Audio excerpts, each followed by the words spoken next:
గౌరవ మంత్రి గారు, పర్టికులర్గా లెజిస్లేషన్ అఫైర్ మినిస్టర్ గారు, అంటే మీరు చెప్పింది మాకే వర్తిస్తుందా సార్? లేలే మాకే వర్తిస్తుందా అంటే శాసనసభలో అందరి సభ్యులకు వర్తిస్తుందా? అసెంబ్లీ స్టార్ట్ అయినప్పటి నుంచి మీరు ఎవ్వరికి అవకాశం ఇచ్చినా గత ప్రభుత్వం 15 నెలలైంది సార్, 15 మాసాలైంది అధ్యక్ష. ఇప్పుడే పెద్దలు సంజయ్ రెడ్డి గారు మాట్లాడారు. సంజయ్ రెడ్డి గారు ఇప్పుడే మాట్లాడారు సార్. మాట్లాడినప్పుడు భూభారతి గతంలో ధరని తెచ్చిందని మళ్ళా ఆయన అదే మాట్లాడాడు, మీరు అదే మాట్లాడారు. అధ్యక్ష, నా రిక్వెస్ట్ అలా మా సభ్యులు మాట్లాడినప్పుడల్లా మా సభ్యులు మాట్లాడేది దయచేసి మీరు కూడా ఏమైనా సజెషన్స్ ఉంటే తీసుకోండి సార్. అంతేగాని ఇప్పుడు సభ్యులు మాట్లాడినప్పుడు గత ప్రభుత్వం అసెంబ్లీ స్టార్ట్ అయినప్పటి నుంచి 15 నెలలైనా ఇంకా గత ప్రభుత్వం కాదు సార్. మీరేం చేస్తారో చెప్పండి, మీరేం చేస్తారో పక్కన పెట్టి మాట్లాడితే నేనేమంటా శ్రీధర్ బాబు గారికి రిక్వెస్ట్.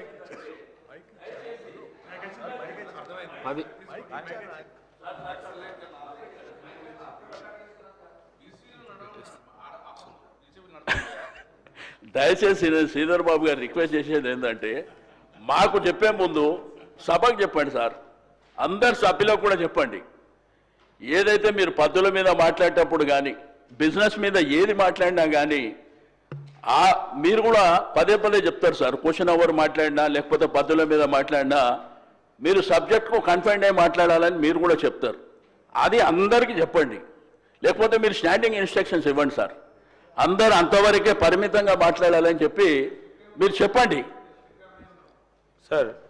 నేను అందరు గౌరవ సభ్యులకు అప్పీల్ చేయటం జరిగింది అధ్యక్ష. ప్రత్యేకించి మేము కూడా గత సభలో కూడా సభ్యులుగా ఉన్నాం సార్. ఆనాడు తెలంగాణ రాష్ట్రం రాకముందు ఉమ్మడి ఆంధ్రప్రదేశ్ రాష్ట్రానికి సంబంధించి అనేక అంశాలు 10 సంవత్సరాల కాలం పాటు మాట్లాడారు మా ప్రభుత్వంపై. మొత్తం 10 సంవత్సరాల కాలం పాటు అధ్యక్ష ప్రభుత్వం వారి చేతిలో ఉన్న 2-3 సంవత్సరాలు దాటిపోయినా ఈరోజు మేము ఏం చేస్తూ ఉన్నామంటే మా సభ్యులు కూడా మాట్లాడేది అధ్యక్ష, 14 నెలలు గడిచిన తర్వాత కంపారిటివ్ మీరు ఈ విధంగా చేసిండ్రు, మేము ఈ విధంగా చేయబోతా ఉన్నాం, మార్పు తీసుకురాబోతున్నాం అని చెప్పడం జరుగుతూ ఉంది తప్ప వారు మొత్తం స్టాటిస్టిక్స్ చెప్తా ఉన్నారు సార్. 2014 నుంచి స్టాటిస్టిక్స్ మొదలుపెట్టారు. దానివల్ల సమయం వృధా అవే ప్రమాదం ఉంది. దయచేసి ఈరోజు కూడా మళ్ళొకసారి అందరినీ కూడా కోరుతా ఉన్నాను, వరకు 5 o'clock వరకు పూర్తి స్థాయిలో మన డిమాండ్స్ పై కూడా చర్చ కంప్లీట్ చేసుకొని డిమాండ్స్ పాస్ చేసే సందర్భంలో సభ్యులందరూ కూడా సహకరించమని కోరుతా ఉన్నాం అధ్యక్ష. ఎందుకంటే నేను 2-3 రోజుల నుంచి 12-1 అవుతా ఉంది. మనతో పాటు అధికారులు అందరూ కూడా మళ్ళా నెక్స్ట్ డే వాళ్ళకున్న సంబంధించిన ఫంక్షనాలిటీస్లో కూడా ఇబ్బంది జరుగుతున్న సందర్భంలో అన్ని దృష్టిలో పెట్టుకొని సభాపతి గారికి సహకరించాల్సిందిగా కోరుతా ఉన్నాను.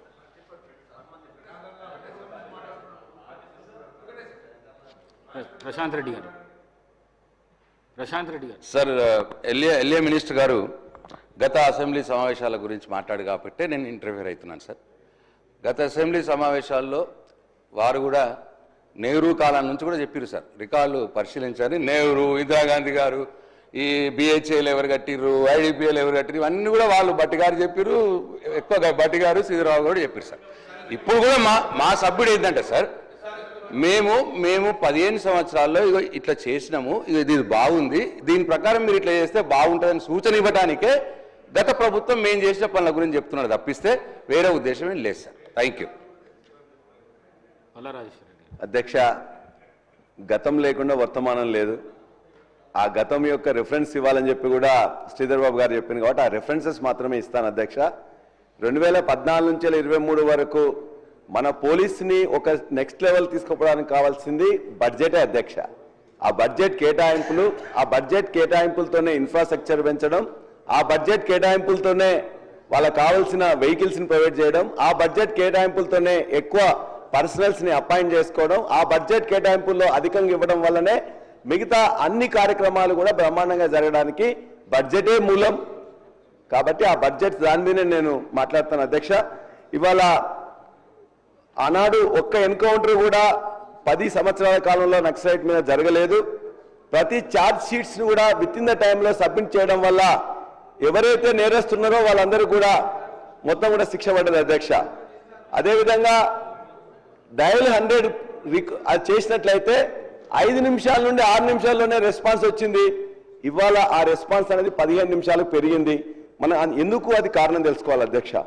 ఇవాళ 2014 నుంచి 2023 వరకు క్రైమ్ రేట్ అనేది బాగా తగ్గింది. Year on year every year డిసెంబర్లో వాళ్ళు ఒక క్రైమ్ రేట్ మొత్తం కూడా ప్రకటిస్తారు అధ్యక్ష. గతంలో ఏమున్నది ఇప్పుడు ఏమున్నది కూడా ఖచ్చితంగా నేను మీకు తెలియజేయాలి అధ్యక్ష. ఒక సంస్థ కూడా ఇవాళ మీరు ఇచ్చిన బుక్లోనే Telangana socio economic survey 20 outlook అని చెప్పేసి 2025 ఇచ్చారు. ఇందులోనే మీరు క్లియర్గా మెన్షన్ చేశారు అధ్యక్ష. మన యొక్క పోలీసు నేషనల్ క్రైమ్ రికార్డ్స్ ప్రకారం, నేషనల్ క్రైమ్ రికార్డ్స్ బ్యూరో ప్రకారం సీసీ కెమెరాల సహాయంతో పెద్ద సంఖ్యలో కేసులను గుర్తిస్తున్నారు, ఛేదిస్తున్నారు. అదేవిధంగా మొట్టమొదటిసారి ఈ ఛాలెంజ్ సిస్టమ్ తీసుకొచ్చిండ్రు. అదేవిధంగా న్యూయార్క్లోని మెర్సర్స్ సంస్థ కూడా ఒకటి చెప్పింది ఏంటంటే హైదరాబాద్ నగరం అనేది ఉత్తమ నివాసయోగ్య నగరంగా ఉన్నది, లివబుల్ అండ్ లవబుల్ సిటీ ఉన్నది అని చెప్పేసి చెప్పిండ్రు. దానికి ఎవరు కారణం అనేది దయచేసి గుర్తించాలి అధ్యక్ష. అంతేకాదు అధ్యక్ష, మరి ఇంత బ్రహ్మాండంగా ఉన్న దీన్ని అనేక పెట్టుబడులను ఆకర్షించి బ్రహ్మాండమైన హైదరాబాద్ నగరాన్ని నిర్మించుకున్న మనని ఇవాళ జితేందర్ డీజీపీ గారు నిన్ననే ఒకటి చేశారు, యాన్యువల్ రిపోర్ట్ ఇచ్చారు అధ్యక్ష. ఏముంది అధ్యక్ష, Telangana crime in Telangana jumps by 22% in 2024.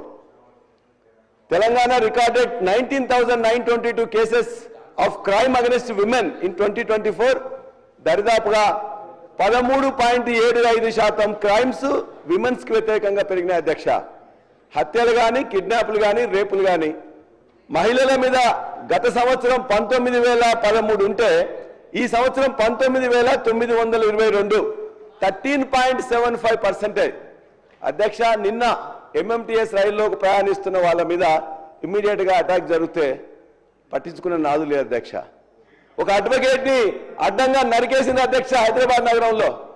ఇక కత్తులు పట్టుకొని మొత్తం కూడా ఇలా వీరవిహారం చేస్తున్న పరిస్థితి ఉన్నది అధ్యక్ష. అది మేం కాదు అధ్యక్ష. మంత్రి గారు నిన్న తప్పుడు సమాచారం వారు ఏదైనా చెప్పచ్చు కానీ తప్పుడు సమాచారం ఏది అధ్యక్ష. నిన్న ఎంఎంటీఎస్కి సంబంధించిన రైల్లో జరిగిన సంఘటనలో నిందితుడు అరెస్ట్ చేయబడినాడు. అక్కడ పోలీస్ స్టేషన్ ఉన్నాడు. మీరు ఎవరు పట్టుకోలేదని అంటారు. తర్వాత మీరు పోలీసులకు సంబంధించి సంస్కరణలు చేసినారు. తప్పేం లేదు, సంస్కరణలు చేయడం లోపల ఇది మనం డెఫినెట్లీ చేయాలి. మీరు రాకముందు కూడా పోలీసింగ్ చాలా మొత్తం నక్సలైట్ వ్యవస్థ కావచ్చు, లా అండ్ ఆర్డర్ వ్యవస్థ కావచ్చు, చాలా పకడ్బందీగా పనిచేసినాం. మీరు ఎంతసేపు మీరు చేస్తున్నటువంటి ప్రజా ఉద్యమాలను తెలంగాణ చౌక్తో ఎత్తేస్తూ కూడా నిర్బంధము, నియంతృత్వంతో నడిపేటువంటి ప్రయత్నం కొరకు మీరు పోలీసులు ఎప్పుడు కూడా స్ట్రెంథనింగ్ చేసుకుంటున్నారు. మేము దాన్ని ప్రజలకు సంబంధించి ఉపయోగించే ప్రయత్నం చేస్తాం. ఫ్రెండ్లీ పోలీసు ప్రజలకు ఉండాలి, నేరస్తుల పట్ల కఠినంగా ఉండాలి అనేటువంటి వ్యాఖ్యలు అవలంబిస్తున్నాం. ఎంఎంటీఎస్కి సంబంధించిన పూర్తి వివరాలనే దానికి సంబంధించి జరిగిన సంఘటన, రైల్లో జరిగిన సంఘటనకు సంబంధించి ఎక్కడ కూడా ప్రభుత్వం